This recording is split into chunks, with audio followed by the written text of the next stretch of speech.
joined by Republican United States Congressman Lee Zeldin, who is currently running for re-election against Perry Gershon in the 1st District of New York. Welcome to the show, Mr. Zeldin. Thank you for joining us here today. Happy to. Thanks for having me. Okay, so you were raised right here in Suffolk County. What advantage does growing up here in Long Island hold for you? Well, I have a lot of great memories from childhood. You want to give that next generation more opportunities than you have had. So going out fishing on the Great South Bay, or learning how to water ski, or going to the beach at the local county park. There are different memories that I have of childhood that for my daughters, for their entire generation, I want to make sure that they are able to have those same memories. A lot of the east end of Long Island has been preserved while the rest of Long Island has been developed. So fortunately, a lot of the east end is still just this great, wonderful, peaceful place. However, there are other quality of life issues that pop up from time to time that are new, they're different. One that is problematic is the North Shore helicopter route of all the traffic that goes from New York City to the South Fork. There's no reason for them to be crossing over the North Fork, for example. They could take an all-water Atlantic Ocean route. So I got a bill passed and signed into law just recently, a few weeks ago, forcing the FAA to reassess the North Shore helicopter route. I would say a lot of the quality of life concerns that come to me about our beach, about our waterways, about helicopters, I would say I relate to what my experiences were growing up in this area and just wanting to have more opportunities in an even better place for the next generation. Thank you. So during college, you completed the Army ROTC program. So it's a very popular college program pursued by many here on the North Fork. You've also spent many years on active duty. So how does being a veteran influence your politics, and what advantage does it give you over your other competitors? Right after World War II, almost 100% of Congress was made up of military veterans. Right after Vietnam, the number was over 3 out of every 4 members of Congress. Now that number is less than 1 in 5.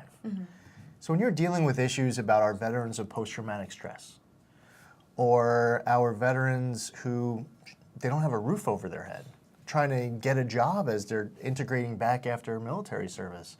A lot of the challenges that our service members face, I can directly relate to. I would also say that the ROTC program, whether it is a program that a cadet is going through in high school or a program that a cadet is going through in college, you learn a lot about leadership. Yes.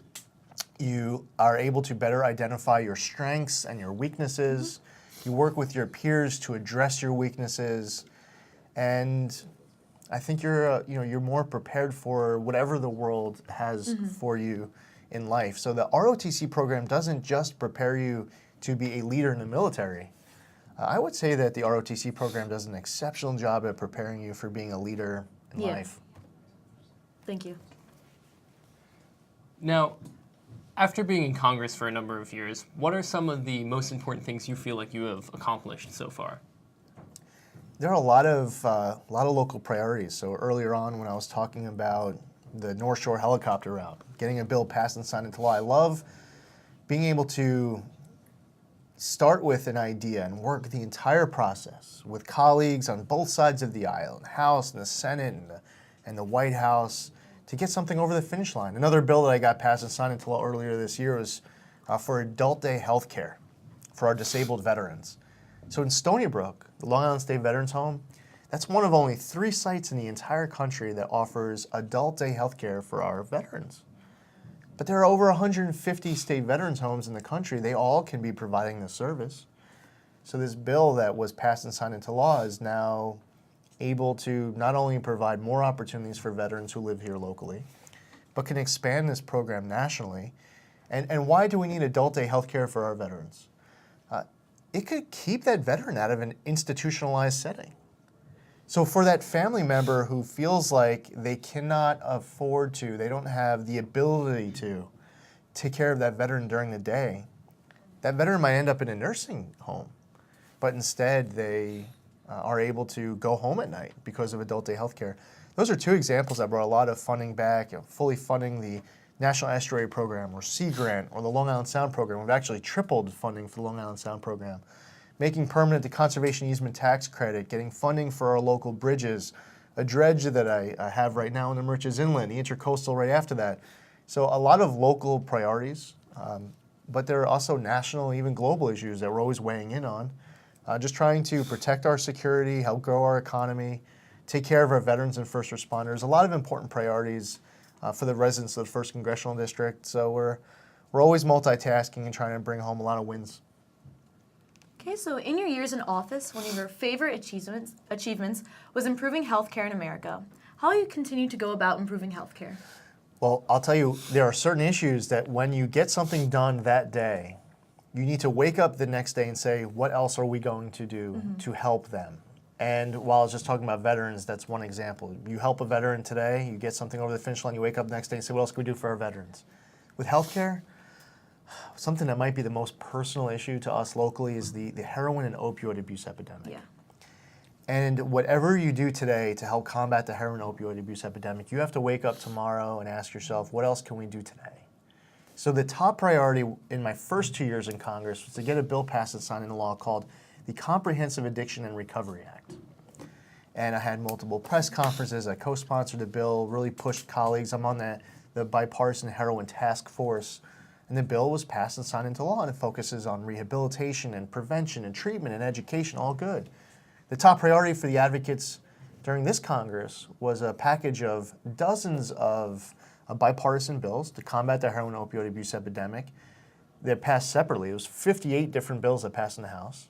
The Senate packaged dozens of those bills. The House then passed it as part of H.R. 6, and that became law. So I would say that on health care going forward, that is maybe priority number one. There's also a really important need to fund the National Institutes of Health. I've been very involved in these battles to get research funds to not just find cures to the really well-known diseases, cancer, Alzheimer's, Parkinson's, but also rare diseases, especially rare diseases. Because if we're not, if the federal government is not investing in trying to find the cures to those rare diseases, no one else is looking for them. So that right now, all over the world, you have people investing a lot of money to try to find the cure to cancer. We need to do whatever we can to help find that cure to cancer. But unfortunately, a lot of these rare diseases, no one's looking for the cure. So I would say with healthcare, generally speaking, we certainly want to ensure that everyone has access to good quality healthcare for them, for their families, and whatever we could do with regards to access and affordability is all important, very important. And two things that I would certainly want to point out as being most personal to us is certainly being able to find cures to those diseases, both well-known and rare, and combating the heroin opioid abuse epidemic. That's huge. Thank you. Trying to help grow our economy is another highlight of your new era of American strength agenda. What strides have you made in order to keep our economy growing, and what will you do to continue this growth? Before I was in Congress, I was in the New York State Senate. And while I was there, I led the effort to repeal the MTA payroll tax. And we were able to get rid of it for 80% of employers. So 34,000 plus employers in Suffolk County that previously had to pay the payroll tax, which gets passed down to consumers and employees, no longer had to pay it. We also reduced middle income tax rates to the lowest level in 60 years. When I get to Congress, I identified primarily 3 different ways that Congress can help positively impact our economy. I could identify 1,000 ways, but primarily tax policy, regulatory policy, and trade policy. We need to provide tax relief. All levels of government need to always be pursuing ways to provide tax relief, especially to those who need it the most. So one of the things that I did in my first term, I helped pass something called the PATH Act, which had made permanent 20 different tax-related proposals to deliver relief for, in many cases, with many of these different items, for Long Islanders. Making permanent the conservation easement tax credit was one of them. It's important to conserve our local land, and to be able to do it through tax incentives have multiple positive benefits. A regulatory policy, sometimes a proposal might be well-intentioned, but has all sorts of collateral damage where you're impacting maybe an entire industry. You don't mean to. You're trying to get at one small problem with your regulation.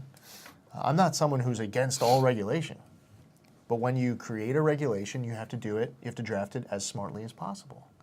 With trade policy, I was opposed to the Trans-Pacific Partnership. People called it NAFTA on steroids. I read the TPP, it's really long. And I think it's accurate to call it was NAFTA on steroids. And I don't believe that that policy was best for the American worker, the American economy, and for American companies. So I opposed the Trans-Pacific Partnership, and there was a vote to get it done through something called Fast Track, called TPA. I voted against that as well. Almost all Republicans voted for it. I went against my own party, but I believe it was the right thing to do to fight for our district. So as you look forward, and again, you could think of 1,000 different things you can do to improve our economy, especially when you're talking about all levels of government. But for Congress, I would say primarily it's about pursuing tax relief, regulatory relief where it makes sense, and pursuing good trade policies. So when you mention tax breaks and all that, what is the best way to implement? Which way do you think is the best way to implement certain things like that? And for what groups specifically, what demographic would you wish to implement tax breaks for? We have middle income and lower income Americans who are struggling to make ends meet. Lower income Americans who should be able to live the American dream, have the tools they need to be able to buy a home, to be able to buy a car to get them to work. We have people who are middle income in our district who would be living large in other parts of this country. So if you have $400,000 to go buy a house in the 1st Congressional District, in certain parts of the area, that's not going to buy you anything. Other parts of the district, you can get a nice house. But in other parts of the country, you're $400,000, you're living large, you have the nicest house in the entire town.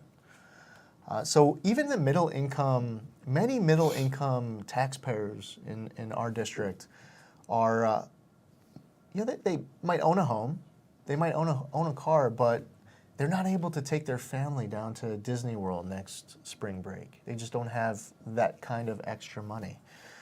So I would say it's on the tax policy, it's also on the cost of living side. But where you're providing a tax credit to someone who is making a little too much money where they're not able to qualify for Medicaid. If you're a senior on a fixed income, to have a little bit more money to be able to afford your health coverage, to be able to use money before the federal government takes taxes, to set it aside to better cover more of your healthcare costs.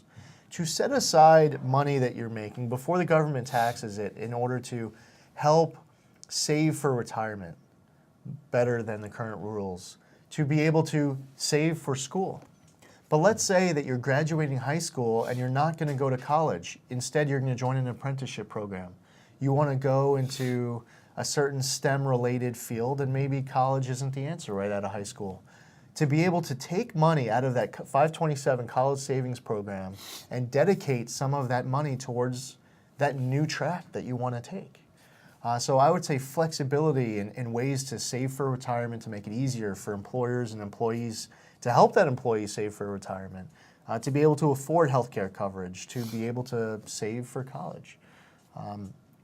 There really are many, many different ways that you can take the tax code and modify it. But I would just offer up that when you look at the revenues and expenditures of a family trying to make ends meet here in Suffolk County, anything that you can do to relieve the burden on either side of that ledger, either with money that's coming into that family or expenses that are getting paid out, anything that you can do with that really helps that lower income and middle income family being able to afford to maybe one day buy a home, or maybe they're able to own a home, but they can't find a long weekend or a week to be able to go away and maybe take their kids down to Disney World.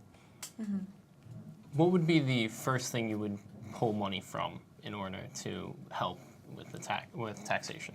So great question. And if you want to reduce taxes, I believe that you have a responsibility to figure out where's that money going to come from. And you have to find efficiencies in how you save money. And I think that we're not going to balance the budget in a year. Anyone who says that, they haven't actually tried to dive in and tackle the numbers. I do believe in having spending caps, to have a balanced budget amendment, to try to balance your budget maybe in 7, 8, 10 years. But you have a responsibility to figure out how are you going to balance your budget long term. One thing that I'll give you one example of where you can save money. Let me tell you this. If you come up with an idea, whatever your idea is to save money, someone's going to come back at you and say, well, that's only 0.00001% of, and then they'll come up with some larger number. True, but with that attitude, you're never trying to save money on anything, because there isn't one item that's out there that you're just going to be able to find an efficiency to, and all of a sudden your problems are solved. There are efficiencies that can be found in all levels of government. The Department of Defense. I serve in the Army Reserves. I go out to the range and they give my unit 3,000 rounds of ammunition to qualify for.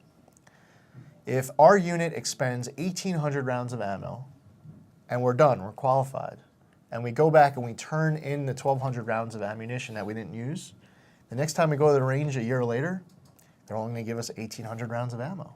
So what happens in the military is that we then we waste 12,000 rounds of ammo, so that next time we go to the range, we'll get 3,000 rounds of ammunition. Medicaid is something that I believe we could do a much better job at delivering more funding to the people Medicaid is meant to help. We could do a much better job. There are individuals who make 7, 8 figures a year off of taking advantage of the Medicaid system. That's money that shouldn't be going to them to become rich. That's money that should be going to lower income people who need that coverage for their families. The policies in Medicaid are set in large part by the state. The federal government spends most of the money. There's 2 different populations primarily in Medicaid. You have the historical lower income end of Medicaid, and then you have the upper end of Medicaid. They call the Medicaid expansion population. In New York State, New York spends maybe about 36% of the cost for Medicaid and about 7% of the expansion population. I believe that it would be a better policy for the level of government that has to pay the bill to be setting the policy. The federal government shouldn't be spending 90% of the costs for the expansion population. It would make more sense it was 50% like the lower end.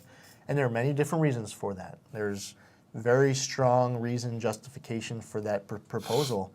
There are ways to save money in Medicaid, where not only are you saving tax dollars for people, but you're actually, if you do it right, you can deliver more help to the people who need it most. I feel very, very strongly about that one, but I would just offer that if you sat down with the federal budget and you went through item by item, I'm sure that the school here would be able to come up with hundreds, if not thousands, of examples.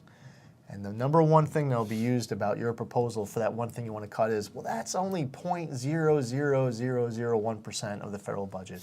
That's not going to save that much money. I would say that's the wrong attitude. Whether it's $1 million, it's $1 billion, it's $50 billion, whatever that number is, it's worth having a conversation about and making a change if it's inefficient. Okay, so one of your leading issues is to combat gang violence, going so far as to propose as legislation to remedy this issue. Now, how can your plan and others like it deal with gang violence? It's a very important issue that, gang violence has been going on for a really long time. There are some newer challenges, some very local challenges. We hear a lot about MS-13, some very high-profile, brutal murders that have taken place. So MS-13 gets the most amount of attention, but they're not the only gang. We have gangs all over the 1st Congressional District. They're all over the country, different kinds of gangs. While we talk about the highest profile of murder that might take place, what doesn't get enough attention is the the sex trafficking, the drug trafficking, the human trafficking. MS-13 was involved in this brothel in Southampton town where these women were brought to the United States, and all day long they were forced to have sex. And it happens every single day, day after day after day after day, until they were saved. And I give great credit to multiple levels of government. It was a raid that was conducted very effectively and saved these victims of sex trafficking, human trafficking. You have an individual who comes to the United States thinking that there is a job waiting for them that's going to pay a certain amount of money. And once they come here, they have all their approvals, the employer brings them in. Let's say they're coming legally. They're then told once they're here, well, we're not going to actually pay you that money. And then they get treated as slaves. That happens in Suffolk County as well. There was a recent example in just outside of our district, northwestern Suffolk County, where essentially people who were brought here into our country legally to work under terms that were reasonable were told once they got here that essentially they were going to become slaves. So I believe that in tackling gang violence, we also have to go after not just the individuals and the crimes that they commit that get the most amount of attention, and especially, you have to investigate and bring justice and accountability with regards to a murder. But we also have to tackle all of the ways that these gangs are able to bring in funds. It's really important that we are giving all levels of government the tools that they need to be able to combat all of these different crimes associated with gang violence. All levels of government need to work together to be communicating with each other, cooperating, meeting, open lines of communication up and down the ranks, whether you are DEA, ICE, Border Patrol, Department of Justice, or you're the local county district attorney or the local police force. Everyone needs to be working together. There are federal funds that get provided to help, state funds that get provided to help with our local area. It's not all about money.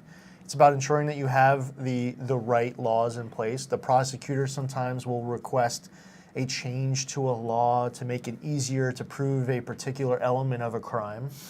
Sometimes the drug trafficking, for example, you have a law on the books, but now there's a new chemical way that the compound is structured in that drug that you have to change a law to address the new way they're putting the drug together because it's not covered under the laws that are already on the books.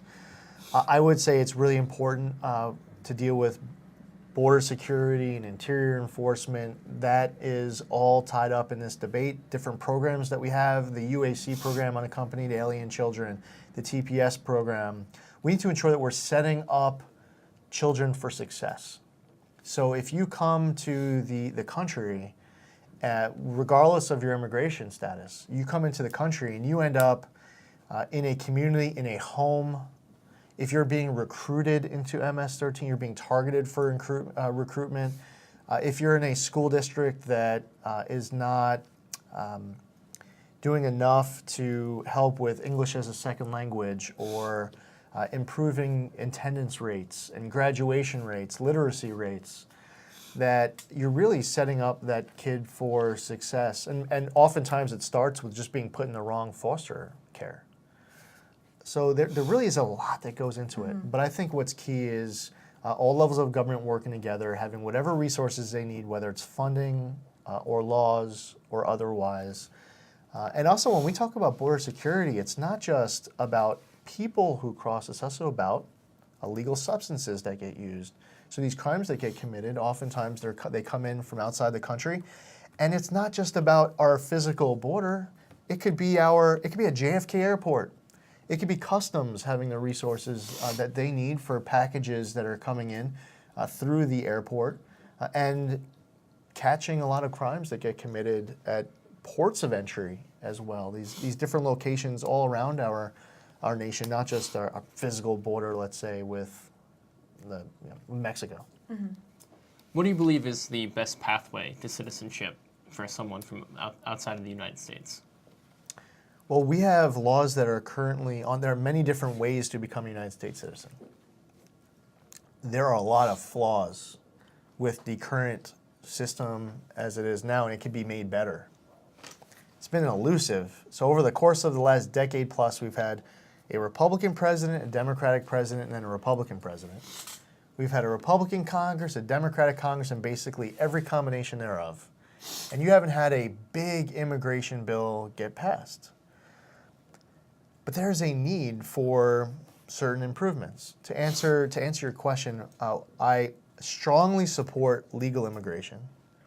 I oppose illegal immigration. That if somebody wants to come to our country, that they should respect our rule of law. There's a process. You go to a local consulate, you apply, you get approvals, you get to come. Maybe first you're coming on a temporary status, and then you're able to apply for a new status. And then you follow a process that allows you to become a United States citizen. I think it's good to continue the current reality that there are so many different ways to become a citizen. So if someone asks advice of what's the best way for them to become a citizen, well, talk to them. What do they have family here? Is that family a citizen? Do they want to work here? What's their skills? What kind of a job do they want to do?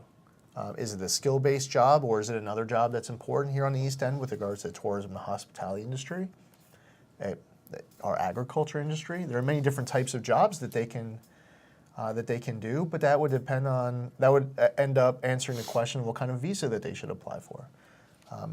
Did they suffer something back home where they need political asylum, some other type of asylum status? Sometimes where a devastating act of Mother Nature ends up ravishing their home island, and then they come through a TPS status. So there really are many different ways to become a citizen.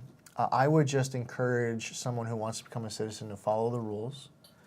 That's the best way to get the most amount of people here with the right accountability, control, and without any extra added issues that we don't want to see happen in our country, where there are people who get deported and then they return, then they get deported and they return again. That's not respecting our rule of law. I have a problem with that. But the best moment, I'll tell you, when you become that United States citizen, the look on their face, they work so hard for it. Many of those who work so hard for that citizenship status, when they get it, they know more about the United States of America and American history and American values than a whole lot of people who were born here and they were United States citizens. They study for it. They put their heart and their soul into it. They earn it. And that moment of being able to get citizenship is something I've been able to witness a few times, and it's pretty cool. So over the past few years, we've seen high schools get caught in the crosshairs of gun violence. How do you think you can defend and help protect the lives of students while also upholding your interpretation of the Second Amendment? There's a lot more that can and should be done when tragedy hits us in life, no matter what the tragedy is, large or small.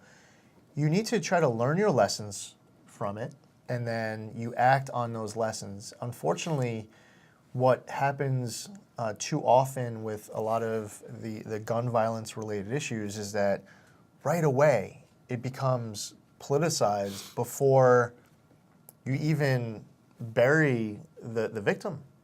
Our country on this issue needs to talk to each other more, not past each other.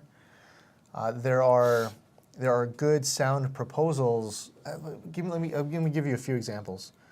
Las Vegas, a bump stock was used. A bump stock effectively converts a semi-automatic weapon into a fully automatic weapon. It should be regulated as a fully automatic weapon. It should a simple solution. This isn't, by the way, whenever this list I'm going through, I'm not saying that any one item here is the answer for everything, but it all adds up. In Orlando, someone was on the no-fly list.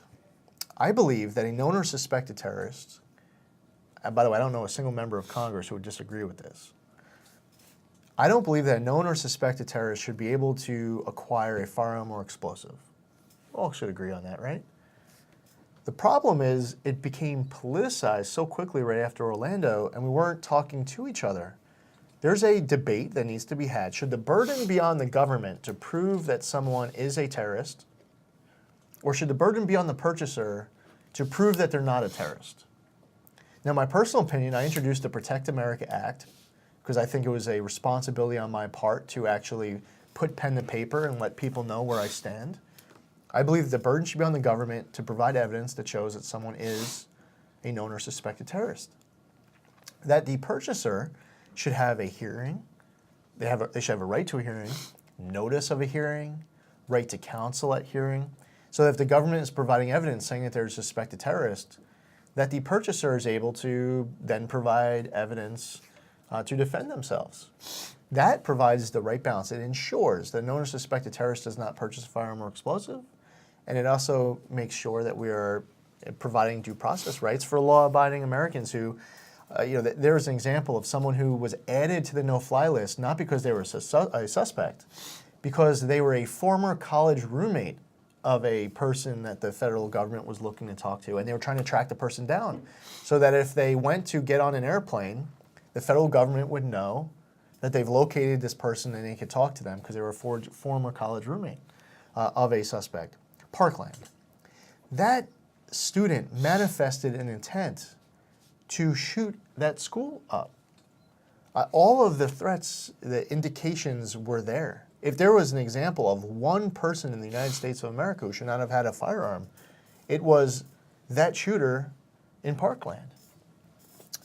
I supported, and the House passed the Stop School Violence Act, providing resources to better identify these threats, to ensure that when these threats are identified, that these individuals do not have access to firearms. Criminals, the mentally ill, terrorists should not be able to have firearms. We have to be smart in how we write the policy. So for example, in New York State, they passed a bill that said a 10-round magazine can only have 7 rounds in it. Now that sounds like a reasonable idea. However, in all practicality, if you're at home and an armed intruder is coming in your house, they don't care whether the law says you could put 7 rounds or 5 rounds or 2 rounds or 8 rounds into your magazine. They're going to put whatever amount of rounds they want to put in regardless of that state law. It ends up impacting law-abiding citizens. So that law-abiding citizen is already at a disadvantage because they're sleeping, it's 2 o'clock in the morning, they're not expecting anyone to come in the house, and all of a sudden 2 armed intruders end up showing up. So we have to be smart in how we write the policy. And then there are other people who, they ask me to support a bill that, like they'll use a term, and like they might say automatic weapons. And as you're going back and forth engaging with the person, you realize, and they realize, that what they're advocating for is actually already illegal. So, and I'll ask them like, well, how do you define that when you say an assault weapon, or they'll say automatic weapon? And I've gotten a lot of answers like, if you pull your finger down on the button, a whole bunch of thingies come out. And, they'll say like, like an Uzi, da-da-da-da-da-da-da-da. And I'm not trying to embarrass them by asking the question or for them to give that answer. I want to be able to make progress in the conversation, and then we could talk through it. And then you can, use the New York State SAFE Act as an example, where you take a rifle. By the way, great name. I mean, how do you call something the SAFE Act? It automatically, it sounds like a better bill right off the bat. You take a rifle and you add a single feature to it: a flash suppressor, a muzzle compressor, a collapsible buttstock, a pistol grip, a thumb grip. By adding one feature, it becomes what New York State says is an assault rifle.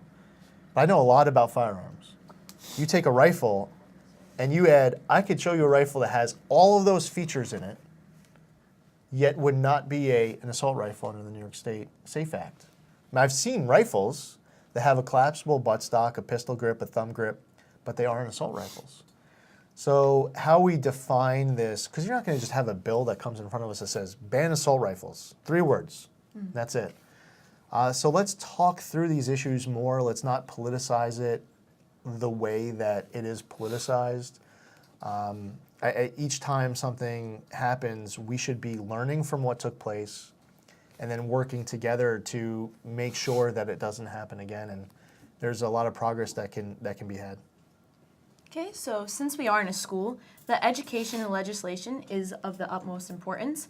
So in your views, what is the most effective way to address the student loan crisis? I introduced the Excel Act to try to address a number of things that I believe the federal government can do better. I believe that when you graduate college, that you should have the ability to get your feet under you before your student loans become full due. And you're paying your monthly payment would be the same several months after you graduate as it is 15 years down the road. 15 years down the road, you've been promoted, you went to a new job, you're making more money. Let people get their feet under them. They're getting hit with these huge monthly payments right out of the gate. So that's important. People go through periods of low income or unemployment, and they just can't pay their bills for a couple months. They're between jobs.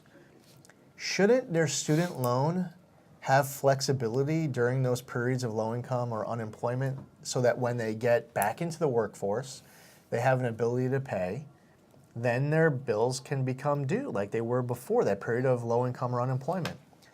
I'll give you another example. Some people are much better off than others. The terms of the loans that get set when you're first applying for the loan is so similar regardless of ability to pay. Some people could pay off their loans in 7 years. Some people could pay off their loans in 20 years.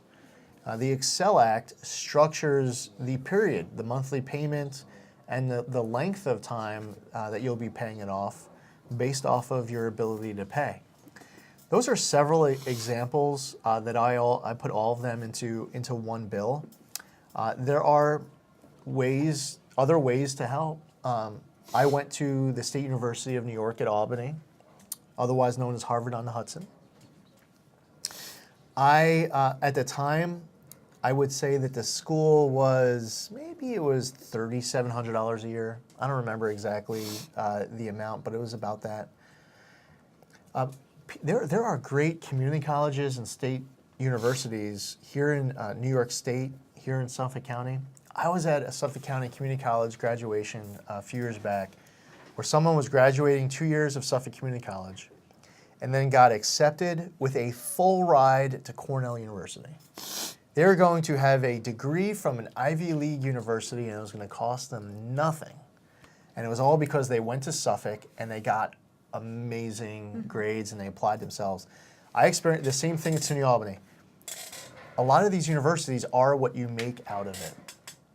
And Suffolk is another great example. So providing support, the federal government, the state government, providing support to undergrad, graduate programs at state universities, community colleges also help. Because you don't have to go to that university that is charging you $70,000 a year. I had a choice. I remember, one of the other schools I got accepted to was George Washington University. Great school. But State University of New York at Albany was about $3,700 a year in tuition. George Washington University was like $45,000 a year or so at that time. It's gone up. Yeah. So I ended up choosing SUNY Albany. Okay, so thank you very much for joining us today, Mr. Zeldin. Do you have any final remarks you'd like to make? I think it's fantastic that you're doing this, that you're getting the word out to the local community. You have a great team here helping you make this a success. I feel like there are many more trophies in the future here for the school. I sense that there's a lot of pride in this program, in this whole studio.